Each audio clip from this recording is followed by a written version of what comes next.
Bem-vindos a esta rubrica que inauguramos hoje da programação da 21ª edição da Bienal Internacional de Arte de Cerveira. Como prometido, teremos cerveirenses a falarem sobre as obras da Bienal, a guiarem-nos em visitas, digamos assim, que serão conversas. Acho que a melhor forma de olharmos para estas visitas serão conversas. E o primeiro convidado, a primeira pessoa que desafiamos a fazer este projeto connosco, foi o Cândido Malheiro, que é secretário aqui da Junta de Freguesia, da União de Freguesias de Cerveira Louveiro, que é um fiel público da Bienal de Cerveira, da dinâmica cultural de Cerveira e que está ligado a diversos projetos e, portanto, achei que era uma pessoa muito interessante para começarmos. E então vou começar por o desafiar a olhar comigo para esta obra do Alberto Vieira. É uma surpresa ver pela primeira vez esta obra e realmente o autor, com esta diversidade de materiais, a cerâmica, a madeira e este barco faz-me lembrar, eu sei lá bem, esta migração de gente que vem todos os dias do norte da África para a Europa à procura de um futuro melhor. E realmente os sacos de plástico devem ser os estômagos deles, não é? Eles vêm buscar possivelmente comida bem para cá para terem um futuro melhor, mais risonho. E realmente é uma obra atual. Não sei se é isso verdadeiramente que o autor quer dizer, mas ressalta-me essa ideia, porque realmente ele, quando fez isto, quando pensou, realmente era isso que ele queria efetivamente dizer.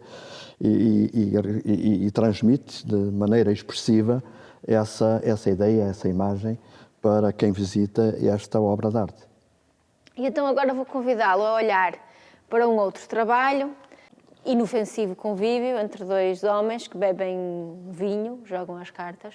Isto é uma coisa covidiana proibida em tempos de Covid. Neste momento é impensável ter este tipo de relacionamento, que era, possivelmente, é o relacionamento do final de um dia de trabalho ou de um final de um fim de semana, no qual duas pessoas se unem para fumar, para jogar às cartas e beber o seu copo. É uma imagem bastante real, uma imagem bastante expressiva e que nos momentos de hoje, com o Covid e com as contingências que temos neste momento, é impossível de fazer este tipo de convívio e de celebração, não é? O mundo teve a infelicidade de ter uma personagem deste tipo e, portanto, eu acho que ele é um pouco sanguinário aqui. A maneira como ele está aqui exposto, ou como o autor concebeu esta obra, a frieza dele, o aspecto dele, depois com uma faca e com um pedaço de carne na mão, dá a entender que não é um homem de boa moral, não é? E, portanto, talvez queira dizer que devemos ter cuidado com este tipo de pessoas. Não vou dizer nada sobre este trabalho e vou desafiá-lo a descobri-lo, a observá-lo, a ouvi-lo, a senti-lo e a dizer-me o que é que lhe parece que está aqui neste vídeo do Alexandre Delmar.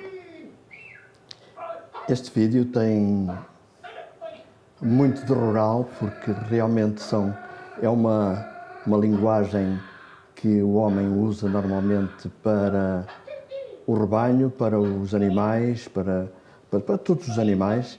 É uma voz de comando, é uma voz de carinho, talvez, e é uma voz de proximidade, porque realmente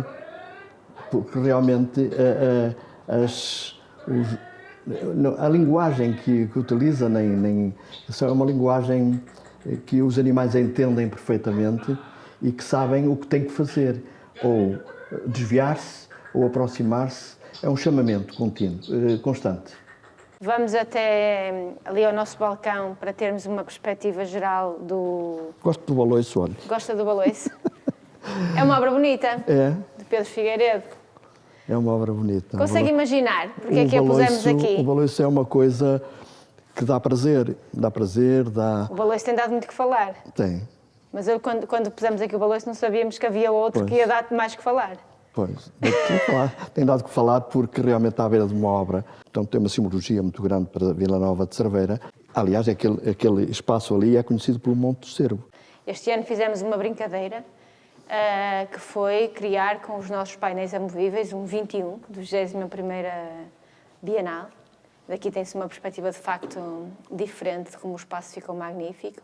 E eu faço-lhe a seguinte pergunta para nos despedirmos. Histórias de 21 edições da Bienal. Escolha uma.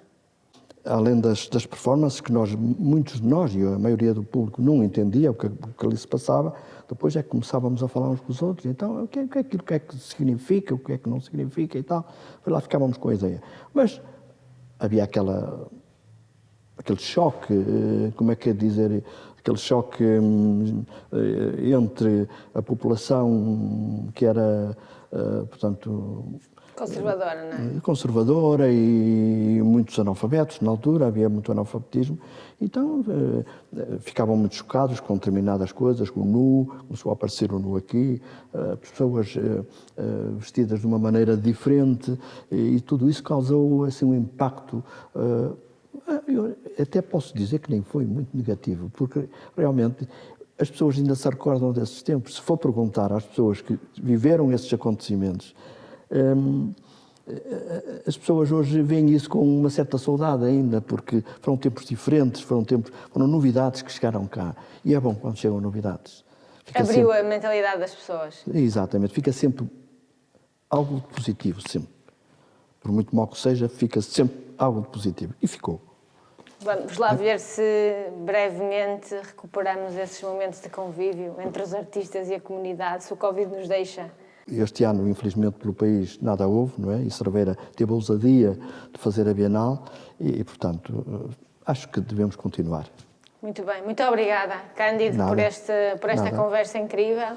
Espero que compreendam que a arte contemporânea é acessível a todos, está ao acesso de todos e que aqui na Bienal fazemos um esforço para isso acontecer. Muito obrigada, foi fantástico. Nada.